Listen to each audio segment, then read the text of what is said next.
Well, it's you. I think you touched an important point talking about intensity. But maybe we will develop later this argument. But talking about, of course, train hard and volume of training and control the ratio between acute and chronic overload. I think, and correct me if I'm wrong, you are preparing some Olympic athletes at the moment, or you have experience, of course, with Olympic athletes. And I think we can agree about Olympic preparation and Olympic sports are, well, not easy to prepare, but of course we have a lower number of, we can say, variability. You have more control on the loads, on the volume, of the intensity of the training. What I want to say and what I want to ask you is, in team sports, where you have a big question mark, which is the match, no, the weekly or the 2 weekly matches, how you can control and how you can manage this thing, train hard, train more in with more intensity, and manage the acute chronic workload. Well, there's probably a couple of answers here. One is that when you're typically, we would look at, if we play on a Saturday, in a standard week, we would start thinking about filling our training load cup, filling it up on the Monday.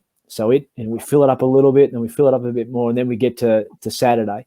But I actually think we've got it around about the wrong way. I think we should think of game day, the most unpredictable stimulus, as our first training stimulus for the week. That's their first day where our cup starts to fill up, and we want to expand the cup all the time. We want to make our capacity cup bigger, but we know it's not going to happen in a matter of days or weeks. It takes a long time to do that. So if we're going to fill up the cup with game load first, that tells us kind of how much we've got left to play with for the rest of the week. So if it's a really intense game, then it means that, or we go into double overtime, then we know that that's going to take its toll, and we probably have to pay that back somewhere. We might have to cut some of our training time out to recover more in the following week. And equally, if it's a really easy game, then we've probably got a bit more room in the cup to train a little harder the following week. Now, that's all well and good.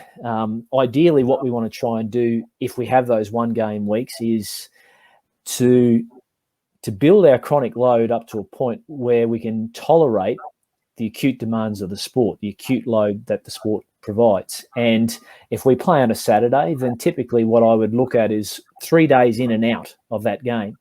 So if I'm playing on a Saturday, then I count my way backwards. Friday, Thursday, Wednesday is the latest that I want to try and give my athletes a high-intensity stimulus like sprinting. But it also means I need to count forward from Saturday. So Sunday, Monday, Tuesday is probably the earliest that I want to sprint them after the game.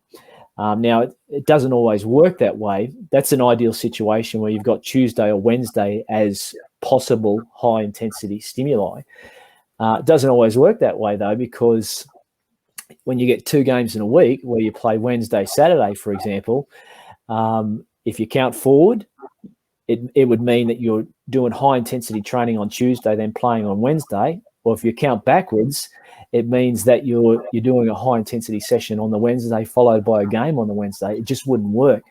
In that respect, it's a little bit of do your best.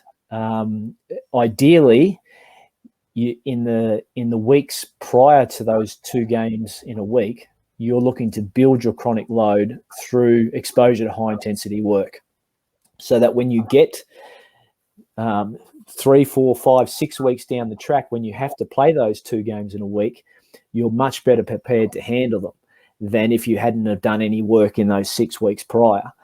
Now, you may not be able to do high speed running or sprinting in those periods, but you can still do short, sharp work that primes your athletes. You can still lift. So there are ways that you can still try and develop, use some microdosing to develop physical qualities to help you perform, but also provide some protection against injury. It just means that you probably won't be able to train as hard in those weeks, and we accept that.